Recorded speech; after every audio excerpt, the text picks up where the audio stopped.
welcome back to the Mediocre Disc Golf Podcast, an average podcast for the average disc golfer. As always, I'm Evan Amstutz here with a mediocre intro for Dan Hesser. We're happy you could join us. Dan, how are you doing today? Mediocre. Yeah, man, I'm doing good. I'm doing good. How are you, brother? I'm doing very well. Just recently accomplished something that I've been working towards for probably 2 years. Oh yeah, yeah, growing Yeah. pubic hair, or Yeah, we'll just keep it coy. We won't reference it. Just kidding. I'm now on the media team for AGL above ground level discs. I'm super proud to just be a part of their message, what they're all about, just be a part of the family. They've kind of brought me in as part of the family even before I was on the team. So to be able to represent their brand is super awesome. And so I'll be repping them really hard for 2023. that's awesome, man. That's awesome. You're gonna have to show me what all those discs do. I don't know much about AGL except for the Baobab. That's pretty much the only disc that I know. What did Scott Stokely say? It's the worst flying disc he's ever seen, and it's perfect. Exactly. Dude, it's perfectly fair. 150 feet and in, I can mash on that thing, and it goes Doesn't go 150 off. feet and in. Yeah. So like you don't much to my, I guess my philosophy as far as playing.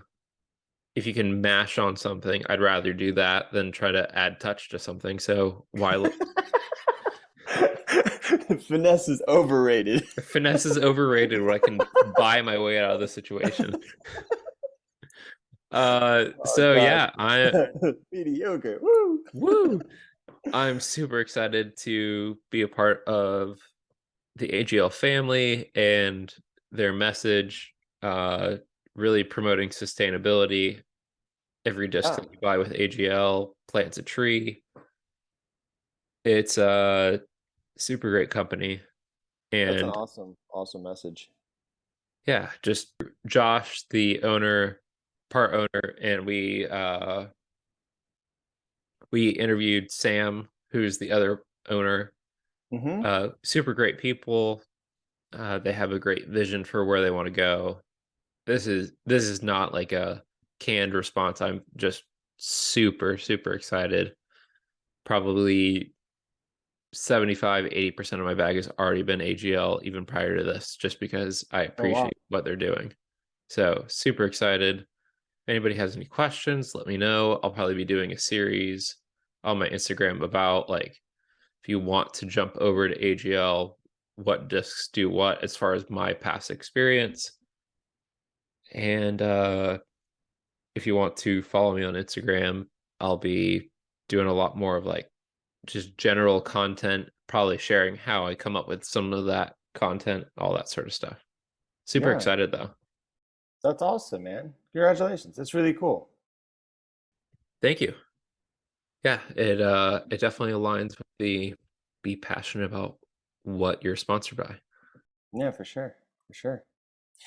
Well, how did you see the New World that happened in your backyard? You see what happened over there?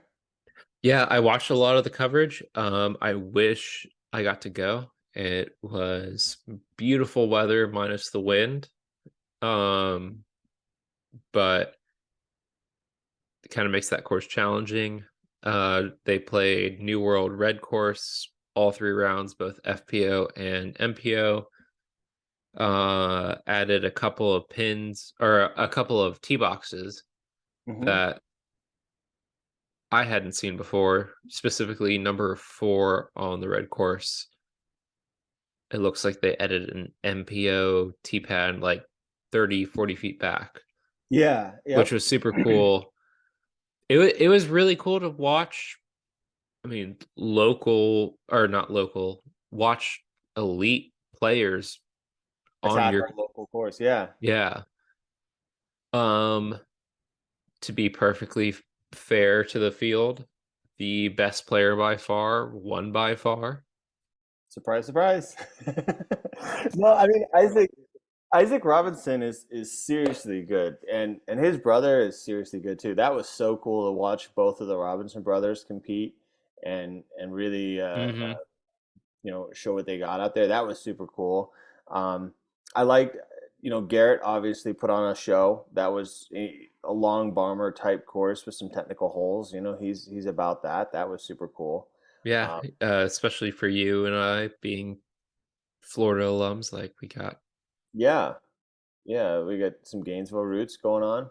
Yeah, it was cool all around to see, especially knowing some of the local people who went and showed out. Ryan Perkins, Aaron Doyle, Brad Verdeska, Trinity Bryant. Like there was a lot of local people out Yeah, there. To it Griffin was cool Griffin to Hunt follow. played in that. Lucian played in that. Yeah, Josh. yeah. Josh Young played. Yeah, it was super cool to like see some local guys, and it was really cool that the tour made it over here to kind of give those guys the experience. And I think this is what we're going to start seeing in the future is the Silver Series being this sort of like where you can kind of get a taste for it and see where you are at.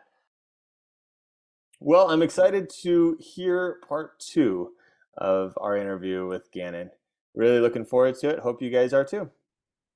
Yeah, let's jump into the interview. This week's episode is brought to you by the Disc Shop.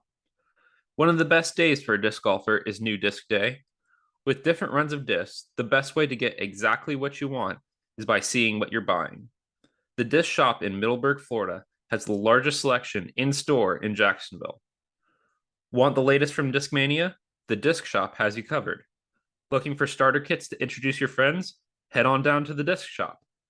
If you prefer the convenience of online shopping, head over to thediscshop.com for all your disc golf needs.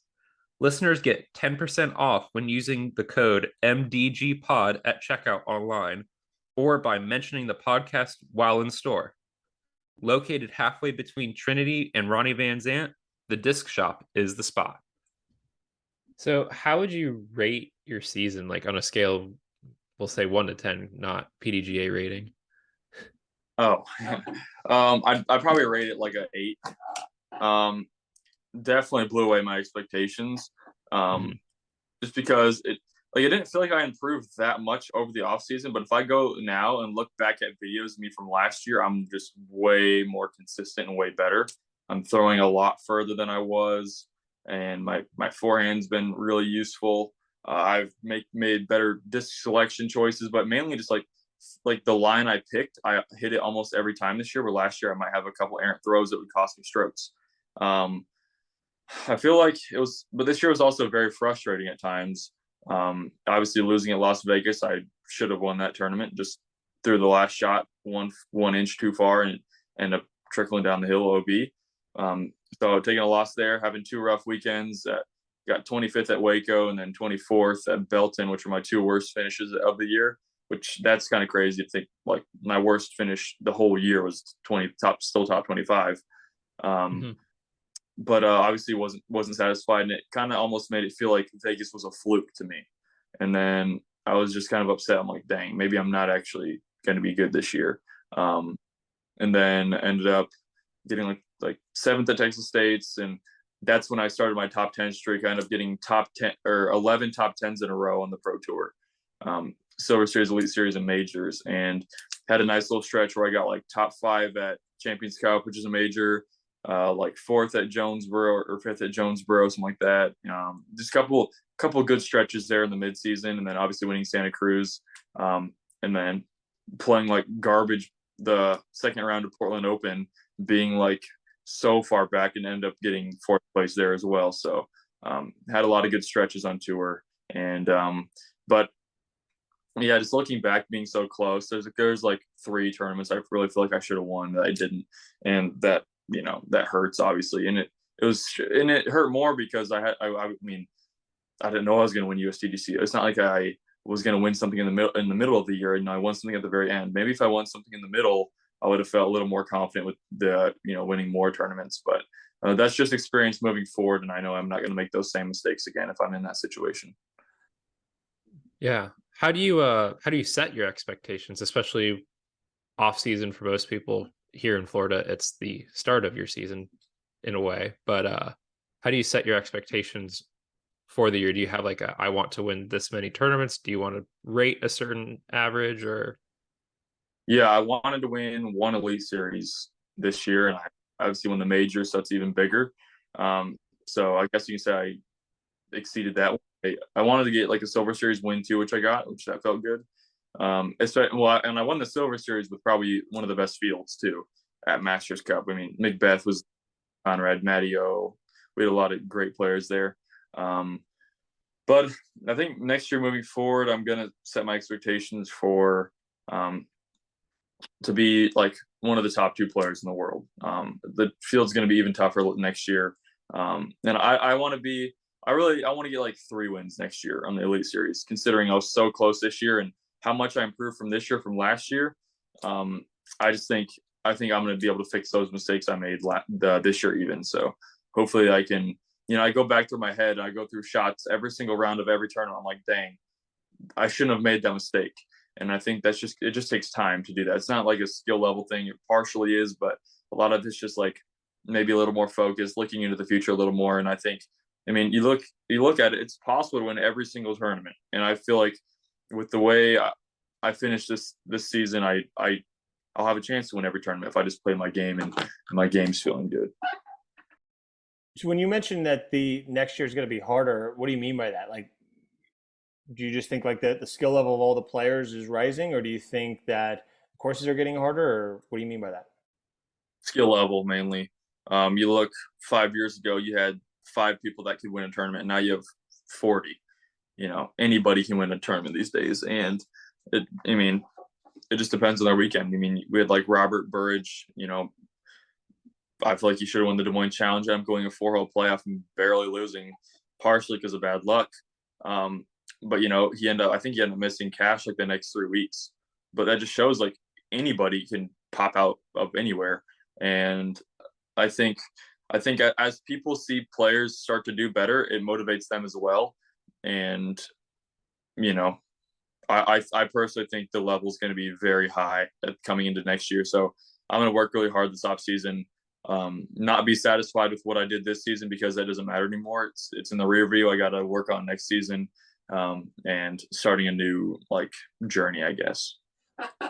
What's your tour going to look like next season? Are you going to Europe, or are you doing all that other sort of stuff, or are you still kind of keeping it close with school and everything? Or I'm very unsure of what my tour is going to look like.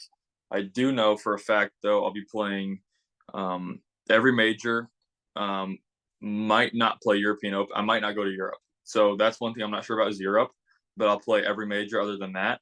And then I'll play every Elite Series event and a lot of Silver Series. So I'm still playing pretty much the full tour basically. It kind of depends if I'm gonna play those like Silver Series in between weekends or not, which I would want to. It's just I don't have a van or anything. I don't know what to do. I don't have a license even. So and hotels are just too expensive. And I'm kind of at like a weird age where a lot of the people and the younger people that I'm friends with, they prefer the van life because it's cheaper and they won't pay for a hotel. I don't have anyone to split hotels with. So, but then you have the people who are like 25 to 30, which are just a little too old for me, I guess, and hanging out with full time. That would get the Airbnbs, which I would want to do, but it just kind of feels weird because it's not like my friends, I guess. But so I don't know with tour yet. I finished school in January, so I'm not gonna have any school. It's gonna be mainly just like how I'm gonna get places and where I'm gonna stay. Because if I could, I would play every single weekend. I'd play all these A tiers. I'd play like the Memorial, all these little A tiers in between. I'd play those as well, but I just don't know how would I afford that, I guess. are you planning to do the van life when you get your license and everything, or are you planning to, or what's the plan? Um, I don't know what I want to do. I don't drop a bunch of money on a van, obviously, but um, I'm thinking of just getting a bigger car and then putting a bed in the back, and then if I need to sleep in the bed, I can do that. obviously I'd rig out the back a little bit. I'd put some like I'd like make it look like a van in a way, but and then if I want to stay somewhere else, if it's like hot outside, I'll go get like a hotel or something. That's probably where I'm going towards, but I need to get my license. That's like the first thing. So with your training going into this off season, saying that next year's going to be harder, what is your practice routine going to be like? If you want to disclose any of that for your competitors. Yeah, I'm just gonna try to practice hard. Not like, and I like goal. I think it's always really cool. Like, someone who doesn't post about themselves practicing much. You don't think they're practicing, but then they are. Like, I think that's kind of what I did last season, or like last off season, as I really grinded in the off season. Not physically, but like fundamentally and mentally as well. Worked on my decision making and shot shaping, putting as well, forehand, backhand, distance. But I didn't really work on my body as much, which that's something I want to do this off season, is get just stronger, gain some weight, get some more endurance. Maybe start running on a treadmill or something. A couple things I got to get figured out before I can fully do that. Medical reasons. There could potentially be something that would be stopping me there. I'm gonna get that figured out there here soon. But I also have other big things that I'm working on right now, which have been kind of stressful lately. And then I have school as well, so it's been tough to even like just want to start. But I still have pretty much played every single day since USDGC, except for I was sick a couple days ago. I didn't play, but I'm still I'm out there, working hard, and my goal is to just kind of lurk in the shadows until next season, but be working that whole time and hopefully come out and maybe just have a great season. How do you practice decision making ability? Like how do you get better? Just talking from myself, like how do you do that? Because like it always seems to be like after I throw the shot, I'm like, oh man, I should have done this or that. Like how do you fix that? Watching a lot of coverage and seeing other people's dumb mistakes and be like, oh crap, why would you do that? And then I basically implemented that in my game. And another thing was like not forcing the shot, always playing to your strengths and giving yourself a putt. So it's been percentages, giving yourself a putt, and playing to my strength. So I'm a natural flex player or a flat line thrower. I'm really terrible at hyzer. I can't throw hyzer to save my life. I only throw flex shots. The only time I throw a hyzer is if it's with an overstable disc and I throw it flat and then it hyzers. I'm really bad at putting the disc on a hyzer angle. I have trouble hitting lines that way. I have trouble controlling the angle as well. So I've just realized if I can just throw a line that I'm comfortable throwing with, and I can give myself a 40-footer, the stats don't lie about my putting. So if I have a chance at a putt, there's a decent chance it goes in. So it's about getting the opportunities. The more opportunities you have, the better. Playing percentages. Like if it's really hard to explain, but it'd be like having a tight gap that will get you a park job, or a big gap that will give you a putt. I'm always going for the big gap. A lot of people on the tour will go for the tight gap, trying to park it. Like maybe it looks cleaner, but it's really not. Or like throwing over the top has helped me a lot this year. It takes the gaps out of play, so that's a big thing. But yeah, just watching a lot of footage of myself, even and just working on my game over the off season, and being able to execute the shots that I want to throw, that I feel comfortable with, and feeling confidence is a huge thing. So if I see a shot I feel good about, I usually throw it good. That makes sense. I've definitely been, just getting a putt is all you need a lot of times. So I definitely get that. Yeah, sometimes I struggle with the whole, do I take the big gap that might be higher percentage of me actually hitting it, or do I take the small gap that's like a forehand that I'm very confident in? So that's something that I need to work on, especially because my next tournament's a heavy wood style course. So I might need to watch some coverage and see what you're talking about.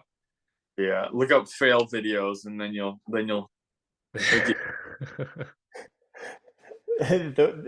I think it was like or is it RPM or something like that put out a video of like top pros smacking trees, and like just every single one of them was like the first Oh, thing yeah. they was I whacked. watch all those videos, like Ace Man Mark, Small Bore Outlaw, like RT Disc Golf or something like that. Like, I mean, I can't name them all, but I watch every single one. I always love the ones that are like the shot either gets worse or better throughout the video. Yeah, like 8 minutes of disc golfers, and every minute the shot gets worse, like something like that. But I think it's like I think it's good to be a fan of the game too. Like I mean, I'm as much as a fan as anybody else out there. I just also play, like I guess at a high level. If someone else is doing really good, I'm always like, or like there's a different playoff going on. I'm always like trying to get the best seat in the house to watch that, and it's fun to watch other people throw as well. So I'm a huge fan of the game. I mean, I probably watch like an hour a day of footage of coverage at least, just cause. I know some players don't do that. I know some players just play disc golf. They're not a fan of it. Yeah. Well, I think it's how you learn, right? Is watching other people, and if you can see somebody else doing mistakes, and you don't have to do those mistakes to learn from it, you're you're doing better off. Yep. Well, I think we've got quite a few questions that people sent in, kind of wanting to ask you. Is it okay if we ask you some? And Yeah. Send them my way. What are your mental steps to calm your nerves before a shot? Like, especially you've been in some of the most pressure situations all season. What do you do? Do you get to like a happy place, or do you try to do any like breathing exercises for your shots or anything like that? Um. Yeah, I'm not the right person to ask this question because I've never been able to overcome nerves. Um, you know, all the shots you see me execute, I'm still shaking, like visibly shaking. If I were to like just put my hand out in front of me, it'd be like vibrating basically because I'm so nervous. And it gets to a point where I feel like I can't even lift my arm up. I've just, I guess, found a way to battle through that. Breathing doesn't help me. Nothing helps me with nerves. It just depends on the weekend. Like I know like a couple weekends during the year, like there was just absolutely no nerves on the putting green, and then other weekends it'd be like, oh my gosh, why is my heart rate coming up? Why am I shaking? Like when it's an easy putt and I would putt terrible. So, but it's been pretty on and off driving and putting, but they kind of vary from week to week. And sometimes the nerves help a lot because it forces me to focus more because I know my body won't do what it needs to do if I just don't focus. yeah, I think there was like you mentioned during USDGC that you had hardly any nerves because after that one shot, I forget what hole it was, but it was like you all the nerves were gone and you were just playing or something like that. Because I thought I lost, and I was like, crap. I'm still like 3 strokes ahead of second or third, so I'm not going to get anything worse than third unless I really blow up. Um, and it's the perfect mix of having no nerves but still being in that focus zone, like that locked in zone. I had been locked. I was 9 down through 10 that final round at USDGC, with an OB and a double bogey. Um, so I was locked in, but I was also not nervous at all. So it was a perfect mix. But that almost never happens. Something I think Simon said it during an interview or something that the Disc Golf Network just reposted. He was saying something like, "No one cares if you win or lose or anything like that. Just play to play," or something like that. I don't know if you saw it, I don't think so. but that was super interesting to me. That because it's kind of we all battle with that on the putting green where we're like, I've made this putt 100 times before, and then it's for something. You're like, oh crap, how do you do this? What are Yeah. Um, sometimes it helps, sometimes it hurts. If I'm like in a casual round, I'm gonna miss that putt more than if it's for the win of the world championship. I don't know how that works, but like especially like when I course and like I see someone like look at me and I'm like, oh, they probably know who I am. Um, and then I have like a 30-foot putt. I'm like, there's just no way I'm making this because and then I'm like, crap, now they think I'm terrible. It's interesting. It's kind of like a big college football fan, and sometimes you hear about guys who in practice they're still good, but they're not incredible. And I guess the scouting return term for them is a gamer, where the lights come on and they just Yeah. hit another level. Is that kind of how you describe yourself? Yeah, I'm so bad in practice rounds. Like I literally like I'm shooting like over par in practice rounds. That's how I am. And a lot of it's like my body's not like feeling it. Like my body just knows it's not for anything, so it doesn't care. um, but like I was like the opposite with basketball though. In basketball, I if I didn't play disc golf, I'd either be a basketball player or a baseball player. I was a pitcher in baseball, and I was a really good shooter in basketball. And we had 3-point contests for my basketball team after every practice, and I won half of them. We did like 12 of them, and I won like 6 of the 12. So, but then I hit 1-3 the entire season, which makes no sense. But everyone called me practice player. Well, at least you've now found something that you're not the practice player. You're a U.S. champ. Now I am definitely not the practice player. I'm terrible in practice. But hey, it's like you were saying, you get to learn from your mistakes. If you're playing bad in practice, sometimes you learn, oh, that's not the shot to take. Yep. So what's your favorite video on Alden Harris's channel that you've been a part of? I honestly don't know. I'd have to look at the pictures on the title, but the 50-hour road trip with Gannon's pretty good. That one's also just so stupid though. I don't know. I feel like I'd have to look. I know like I can recite every single moment from every video, but I just don't know which videos they're all in. So The one but with when you won Nick and Matt was hilarious. that that was actually one of our best ones, but it didn't get as many views for some reason. But that happens. That's content creation, man. That's the thing that pisses me off with. We'll have guests on. It's like, this is the one, and I'll make reels and stuff like, this is the one, and somehow Post something stupid that just doesn't mean anything, and those are the ones that takes off. It's like, how does this work? Yeah. So kind of piggybacking off of this, who had better hair, Alden or Gavin before he cut it? Alden. I hate Gavin's long hair. I literally hated it. I couldn't stand it. So dumb. But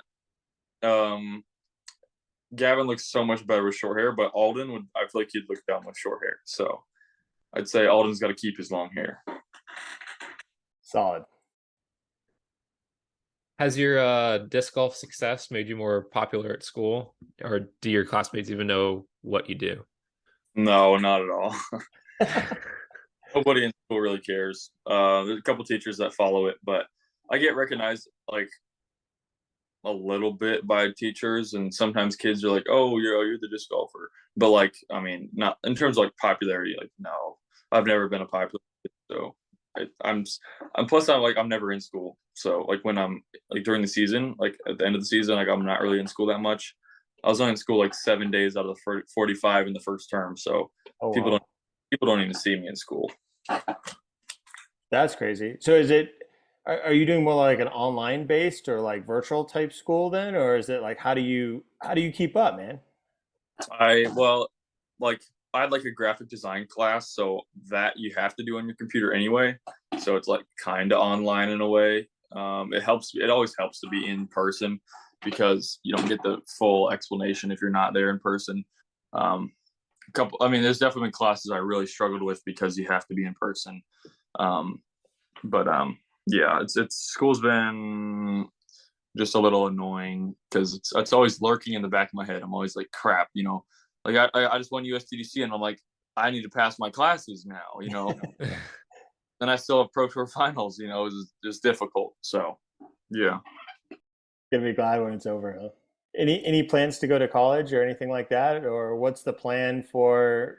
Obviously, I think you've talked about just going on the road full term after school, but like, is there any plans to go back, or what's your plan for the future? My goal is to do disc golf my whole life, play, and then maybe start a company or help with a company, help design discs, start teaching people. That's my goal. Once I stop playing, which I think I can play at the top level till I'm like 40 years old at least. But no plans to go to college now, but I definitely will go if I need to go back at some time. Makes sense. But I hate that sounds bad. I like going to school, so I just don't want to go for 4 more years. That sounds terrible. School's good though. School is good for you. It's just healthy. It's good for you, but you might not like it. Yeah.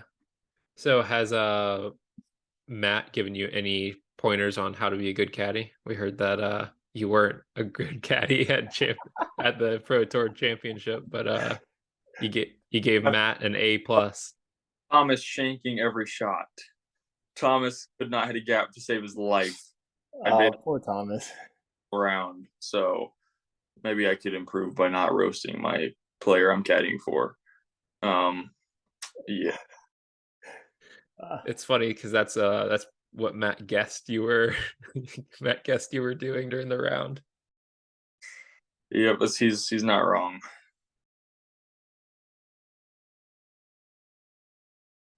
So do you have, this is my last question.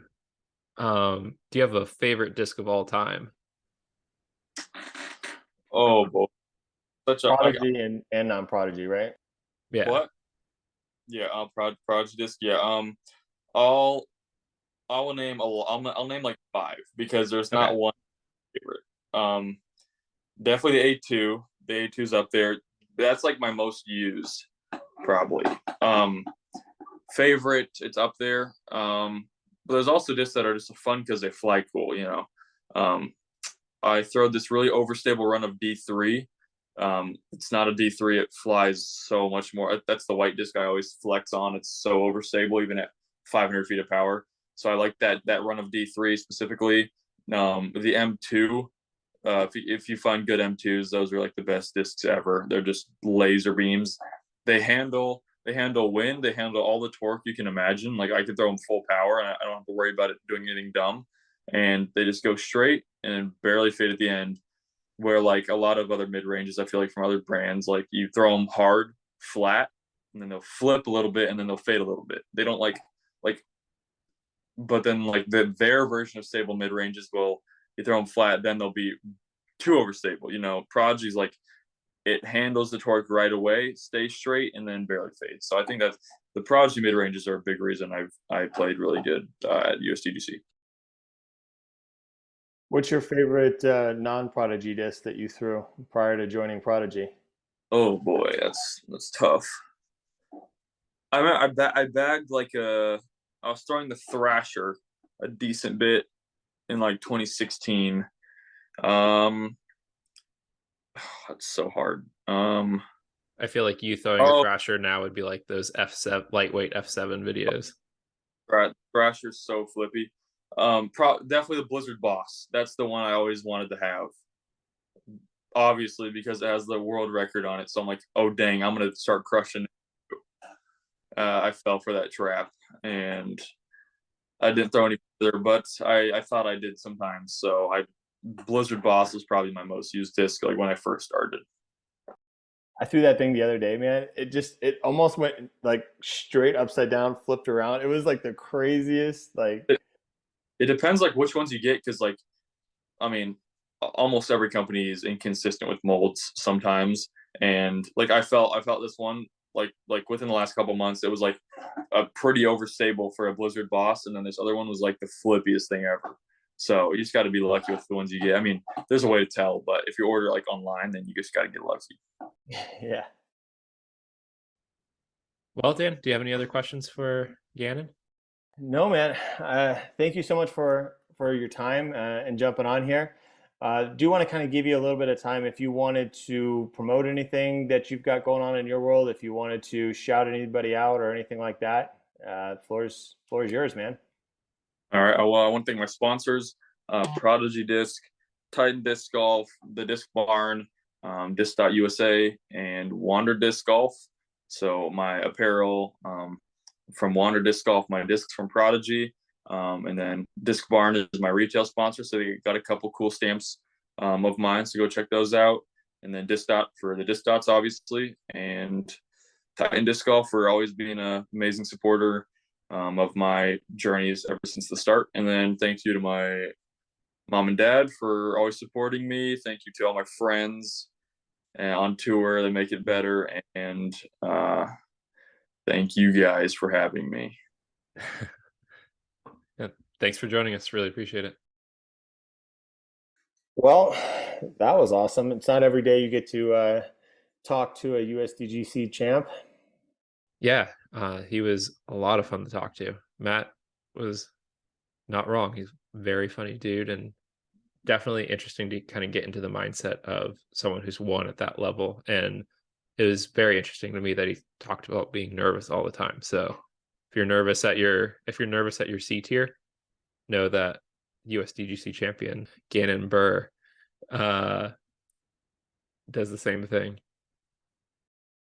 Yeah, I mean, I feel like we all walk up to those putts, right? And we all are like, at least in my world, the more pressure that's on me to make the putt, the more chance I am going to blow it. Like, I was playing and I had a bunch of disc dot gear on, and people were like, have you ever heard of disc dot? Hell, I heard they help you make putts. And after I would just like airball the putt, and I was like, gah. like that sort of type of thing, which is just silly, but it's like that same sort of thing where you have like this just it's more internal pressure that you put on yourself. So that definitely resonated with me, and I definitely felt that. Yeah, and I'm definitely interested in like watching coverage more to watch mistakes and try to learn from it. Usually I'm just like completely enamored with how people are throwing shots, but that's interesting that he uses it as film study of like how to approach the course and how to It's smart. not make mistakes. Yeah. Heck And yeah. I mean, you watch football teams or something like that, or a soccer team or any other sports team. They'll watch the other teams perform to kind of get an idea how to, the strengths and weaknesses. And it's kind of the same thing. If you watch how the course is playing, you can kind of, because your opponent is the course, right? So if you kind of can figure that out, it's smart to watch footage of it and to learn from it for sure. yeah, and I think being a younger guy, he's going to come up with things like that people aren't trying yet and might give him an edge. So it's going to be interesting to see as his career progresses, things that he does differently and approaches the game differently. Yeah. Yeah. Changing the game, man. It's cool. Well, that wraps it up for today. You can find Gannon on Instagram at GannonBuhrDG and buy his USDGC commemorative Permafrost D1 on ProdigyDisc.com. You can find Dan on Instagram at dhesser and me at EvanAmstesDG. Remember to follow the pod at Mediocre Disc Golf Pod and on Twitter at Mediocre DG Pod. If you'd like to support us, buy one of our shirts on mythicdiscgolf.com and listen to us every Friday at 3 p.m. Eastern. If you enjoyed the show, leave us 5 stars and a review to help out. And if you didn't, still give us 5 stars and tell us why. We know we aren't perfect because we are mediocre. Have a good night.